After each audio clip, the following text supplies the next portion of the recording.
Que signifie la croix de Christ? C'est la volonté de Dieu acceptée avec joie. C'est l'acceptation de sa volonté avec action de grâce comme étant bonne, agréable et parfaite. Si nous portons la vraie croix et non pas une contrefaçon, il n'y aura pas d'apitoiement car avec l'acceptation de la croix de Christ, sa joie nous est accordée. Il n'y aura pas de rancœur car dans sa croix se trouve le pardon. Il n'y aura pas d'aspiration pour la sympathie naturelle de l'homme parce que sur la croix se trouve aussi la satisfaction de sa divine volonté. Lorsque Christ était sur la croix, il a refusé le vin et le fiel pour la simple raison qu'il n'en avait pas besoin. La volonté du Père était sa satisfaction. Ceux qui le suivent en acceptant la croix doivent demeurer sur la même base. Ainsi, la volonté du Père sera leur profonde joie. Faire la volonté de Dieu est obéissant et soumis à sa sainte volonté.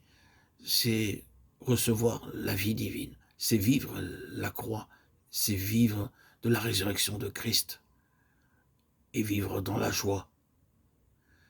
Ces frères et sœurs en Christ qui ont compris cette vérité absolue ne désireront alors aucun autre réconfort humain que celui de Christ. Ils seront consolés sans faire aucun effort. Et Paul le déclare dans 2 Corinthiens 1, 3, 4.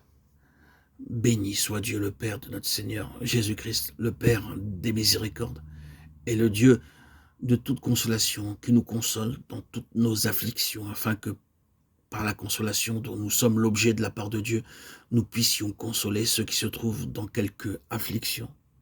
Oh, Paul avait saisi la vérité. Paul ne s'affligeait pas sur son sort et combien il a dû subir. Il ne cherchait pas à éveiller de la pitié chez ses compagnons. Lorsque lui-même et Silas furent injustement mis en prison et maltraités, ils ne firent aucune allusion à la sympathie. Ils étaient tellement satisfaits de la manière dont Dieu dirigeait leur voix qu'ils priaient et chantaient les louanges de Dieu. Et les prisonniers les écoutaient. Ce n'était pas une contrefaçon de la croix qu'ils portaient, mais la véritable croix. La preuve en était qu'ils n'avaient nul besoin de vin ni de fiel. L'expérience d'Étienne illustre cette même vérité. L'acceptation de la croix de Christ se manifeste par les abondantes grâces qui nous aident à endurer joyeusement les afflictions qui en découlent inévitablement. Lorsqu'Étienne fut lapidé jusqu'à la mort, il était si peu en souci de lui-même que ses dernières paroles furent un véritable plaidoyer pour ceux qui le maltraitaient. Seigneur, ne leur impute pas ce péché.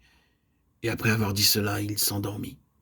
Frères et sœurs en Christ, bien-aimés, chers amis, auditeurs, auditrices, que le Seigneur nous aide à faire la distinction entre la croix de Christ et les autres croix, et qu'il nous garde du vif désir naturel de boire du vin mêlé de fiel, afin que notre joyeuse louange monte toujours vers lui et qu'elle réjouisse son cœur.